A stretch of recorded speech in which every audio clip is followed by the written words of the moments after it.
पितामह भीष्म क्या कहते हैं भगवान से કે પ્રભુ હું એક બહુ સરસ રીતે સાંભળજો આ ભાगवत ग्रंथ मूल भागवत ग्रंथ उसमें स्तुति उसका हृदय है और स्तुति में भक्त क्या गाता है कि प्रभु पितामह भीष्म શું કહે કે પ્રભુ હું એક કુંવારી કન્યાનો મરણાસન પિતા છું. તો અહીંયા જેમ સન્નાટો છવાઈ ગયો ને એવો કુરુક્ષેત્રના મેદાનમાં ઈ પાંચે ભાઈઓ વચ્ચે સન્નાટો છવાઈ ગયો. પિતામહ શું બોલે છે? પિતામહ ભીષ્મ જે બ્રહ્મચારી છે, જેણે વિવાહ બંધનમાં બંધાયા નથી, જેણે કામ સુખ પામ્યા નથી, બ્રહ્મચારી છે, અને ઈ શું કહે છે કે મારી એક કુંવારી દીકરી છે, મારી એક કન્યા છે જેના મેં હજી લગ્ન નથી કરાવ્યા. અને સંસારનો સાધારણ પિતા પણ તમે જુઓ, એને દીકરીની વધારે ચિંતા હોય, દીકરાની એટલી ચિંતા ન હોય. અને કોઈ પિતા માનો કે એવો સમય એના જીવનમાં દુર્ભાગ્ય રીતે આવે કે પોતાની દીકરીનું યોગ્ય પાત્ર સાથે લગ્ન ન કરાવ્યું હોય તો મરતા મરતા પિતાના હૃદયને ચિંતા થાય કે મારી દીકરીને હજી મેં યોગ્ય પાત્ર સાથે પરણાવી નથી, હજી મેં મારી દીકરીને યોગ્ય પાત્રના હાથમાં સોંપી નથી. તો સંસારના દરેક પિતાને ચિંતા થાય. પિતામાં કહે રહે મને ચિંતા થાય, મારી એક કુંવારી દીકરી છે ને હવે મારું મૃત્યુ નજીક આવી ગયું છે, મેં મારી દીકરીના લગ્ન નથી કરાવ્યા. બધા જુએ કોણ ઈ દીકરી? ઇતિમતી રૂપ કલ્પિતા.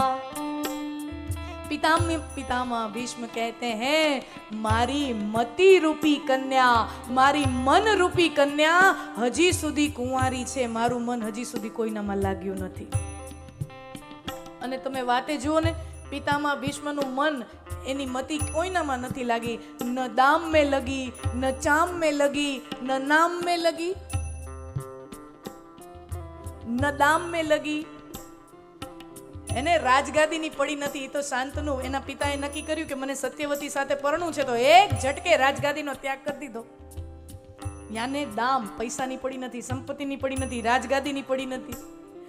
ન દામ में लगी, ન નામ में लगी કે આખી દુનિયા મારું નામ થાય.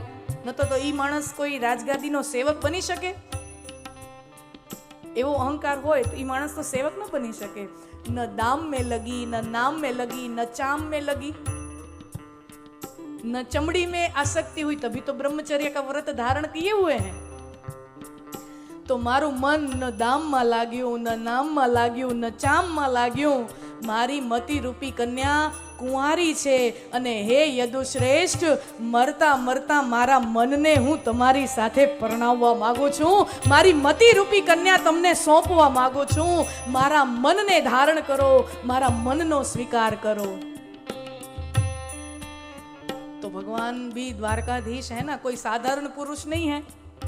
भगवान एम के પિતામહ તમે કહેતા તો કહી દીધું કે દીકરીને તમારી સાથે પરણાવું, પણ તમે પિતા છો, पिता का फर्ज है, पिता को अपनी पुत्री से पूछना चाहिए कि ये युवक तुझे पसंद है कि नहीं. પૂછવું જોઈએ ને, પિતાએ દીકરીને પૂછવું જોઈએ કે નહીં, આ પાત્ર તને ગમે છે કે નહીં. તમે કહી દીધું કે આને તમારી સાથે પરણાવું, પણ દીકરીને પૂછો તો ખરા એને હું ગમું છું કે નહીં. તો કે પિતામહ મેં મારી દીકરીને પૂછ્યું છે, કન્યાને પૂછ્યું છે, અને તમે એને ખૂબ પસંદ છો, પણ શું કામ? તો પિતામહ ભીષ્મ કહે છે એટલું જ પૂછો છો તો તમને જવાબ આપું, મારી કન્યાએ તમારામાં શું શું જોયું. અને હવે પિતામહ ભીષ્મ વર્ણન કરે છે મારી કન્યાએ તમારામાં આ જોયું. સૌથી પહેલું શું કીધું? મારી દીકરીએ તમારી અંદર રૂપ જોયું. તમે રૂપાળા બહુ છો, you are a very handsome man. અને સ્વાભાવિક છે ને, કન્યા વરયતે રૂપમ. આ શાસ્ત્રકારોએ કીધું છે, કન્યા છે ને એ પાત્રનું રૂપ, એ દેખાવડો કેવો છે એ જુએ. માતા ગુણમ, મારા જમાઈ ગુણવાળો કેવો છે એ જુએ. પિતા વિત્તમ, જમાઈ પાસે કેટલા છે એ કોણ જોવે? કન્યાનો પિતા જુએ. માં હું જુએ? જમાઈ ગુણવાન છે, મારી છોકરીને હાચવશે કે નહીં. રવિવાર બરિવાર હોટલે જમાડવા લઈ જશે કે નહીં? ફરાવવા લઈ જશે કે નહીં? સાચો છે? માતા ગુણમ પિતા વિત્તમ એન્ડ મિષ્ટાન ઇતરે જનાહા. અને બીજા બધા સંબંધીઓ હોય ને એ લગ્નમાં જમણવારો શું છે એટલું જોવે. અને જમણવારાની વાત આવી છે તો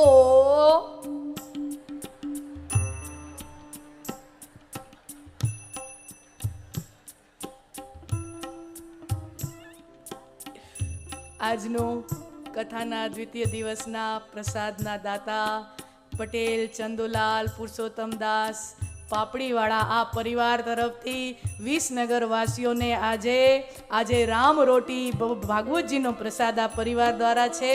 અને આ પ્રસાદમાં છે ઘીમાં લચપચતો કાજુ બદામ કિશમિશ એમાં ભરપૂર એવો ઘીમાં લચપચતો શીરો.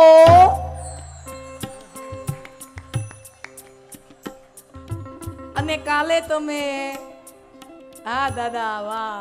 અને કાલે તમે પાછા કીર્તનમાં જોરદાર તાલી પાડી શકો, તમે જોરદાર ગાઈ શકો. એટલે શરીરમાં પ્રોટીન જોઈએ એટલે મગનું શાક, શીરો, મગનું શાક, સેવ, દાળ ભાત, પૂરી, છાશ, પાપડ, કચુંબર, ભયો રાજીપો રાજીપો. મિષ્ટાન ઇતરે જનાહા. તો શું કીધું? કન્યા વરયતે રૂપમ. કન્યા છે ને એનું ધ્યાન આમે તમે જોજો ને દેખાય કેવા છે એના ઉપર હોય. તો પિતામાં કહે છે હે શ્રી કૃષ્ણ મારી દીકરીને તમારું રૂપ બહુ ગમ્યું. ત્રિભુવન કમનમ તમાલ વર્ણમ રવિકર ગૌરવરાંબરમ દધાને વપુરલ કકુલાવૃતાન નાબ્જમ વિજય શકેરતિરસ્તુ મે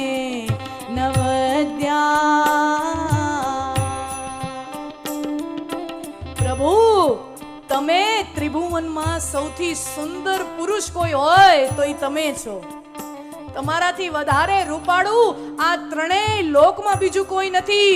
you are the most handsome man in all three world's. અને શ્યામ વર્ણ છે અને એમાં પીળું પીતાંબર ધારણ કર્યું છે. એ પીળું પીતાંબર જાણે સૂર્યના અંદરથી નીકળતા પીળા પીળા કિરણો એનો સમાન તમે પીતાંબર ધારણ કર્યું હોય.